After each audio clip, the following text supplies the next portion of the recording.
वाशिम जिल्ह्यात यंदा चिया पिकाला चांगला प्रतिसाद मिळतोय। कमी पाणी, कमी खर्च आणि चांगला दर यामुळे शेतकरी चिया पिकाच्या लागवडीकडे वळतायत। सध्या बाजारामध्ये प्रति क्विंटल चियाला 18 ते 20 हजारांचा दर मिळतोय।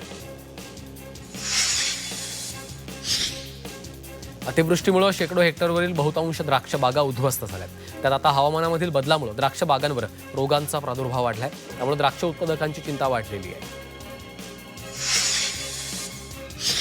वाशिमच्या रिसोड तालुक्यातील रब्बी हंगामातील बहुतांश पिकं पैनगंगा नदीच्या पाण्यावर अवलंबून आहेत। मात्र यंदा डिसेंबर महिन्यातच नदीपात्रातलं पाणी कमी झालं असून याचा रब्बीमधील हरभरा, गहू, चियासह इतर पिकांना फटका बसण्याची शक्यता आहे। वाशिममध्ये रब्बी हंगामातील पिकांवर विजेचं संकट आलंय। सतत विजेत होणाऱ्या बिघाडामुळे पिकांना वेळेवर पाणी मिळत नाहीये, त्यामुळे पिकांवर परिणाम होण्याची शक्यता आहे। गहू, हरभरा तसंच इतर पिकांची सध्या चांगली वाढ होते, मात्र आता विजेचं सावट आलंय। वाशिम जिल्ह्यात युरियाचा मोठा तुटवडा झालाय। या संदर्भात आमदार अमित जनक यांनी कृषी मंत्र्यांकडे युरिया उपलब्ध करून देण्याची मागणी केली। पिकांना योग्य वेळेवर युरिया खत न दिल्यास त्याचा उत्पादनावर देखील परिणाम होण्याची शक्यता आहे।